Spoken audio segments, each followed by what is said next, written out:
Alors, bonsoir tout le monde. Donc, comme je l'ai annoncé tout à l'heure, aujourd'hui, j'ai un conte pour les enfants du CP. Donc, nous allons commencer. Le vilain petit canard.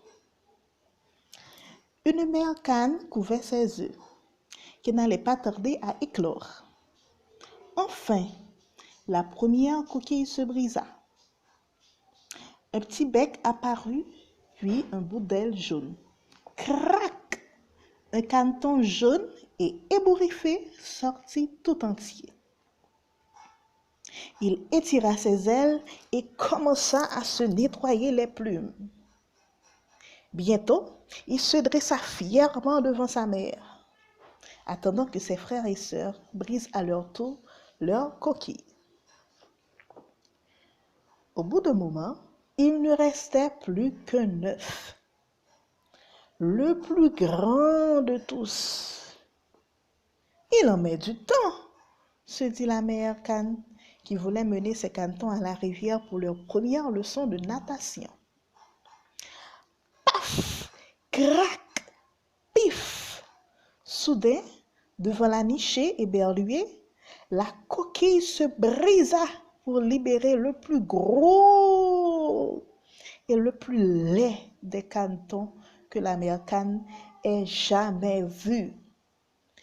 Et il n'était même pas de la bonne couleur, avec ses plumes grises.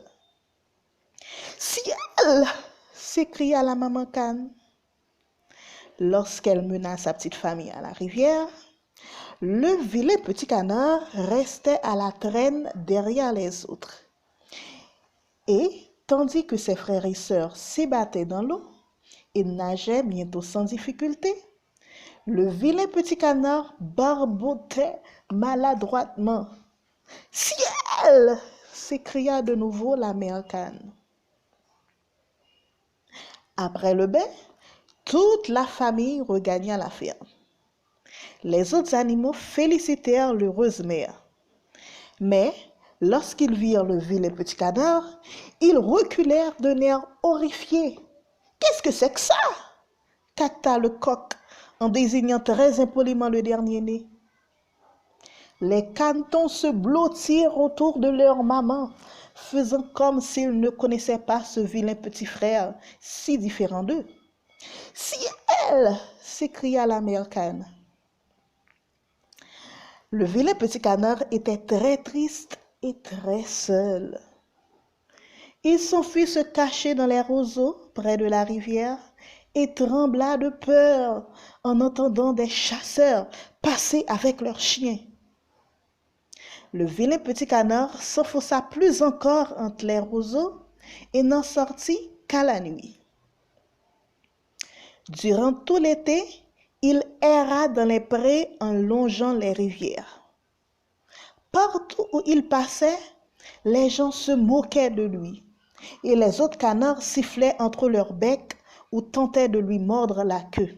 « Je suis le plus malheureux des canards », se disait le pauvre caneton. L'hiver arriva et les rivières commencèrent à geler. Un jour, le vilain petit canard eut les pattes grises dans la glace. Alors, il mit la tête sous son aile et attendit la mort. À quoi bon vivre si personne ne l'aimait?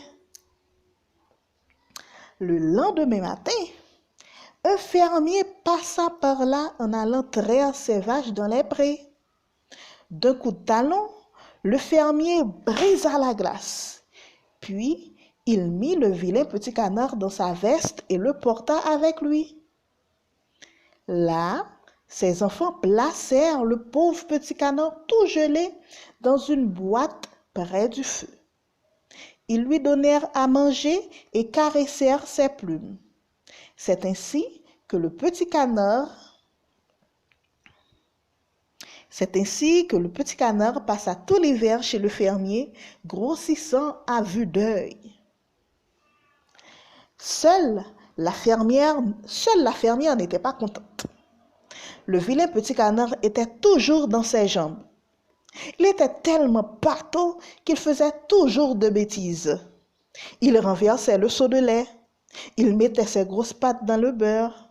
Bref, il ne faisait que de bêtises. Un jour, la fermière le chassa de sa cuisine, le poursuivit dans la cour de la ferme et ferma le portail derrière lui. C'était un très beau jour de printemps.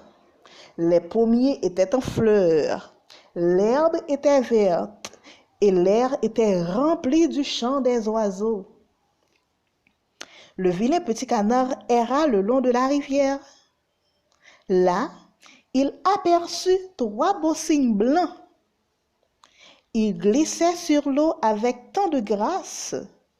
Il s'attendait à ce qu'ils sifflent entre leurs becs et lui jettent de l'eau pour qu'il s'en aille. Mais les cygnes ne firent rien de tout cela. Au contraire, ils l'appelèrent. Tu viens? Tu viens? On t'attend, disait-il. Au début, le vilain petit canard crut qu'il plaisantait. Puis, comme il insistait, il baissa la tête pour rentrer dans l'eau. Alors, il aperçut son reflet. Où était passé le vilain petit canard? À sa place, il y avait un beau cygne blanc. Il tourna la tête de gauche à droite et son reflet fit de même. Mais oui, c'était bien lui.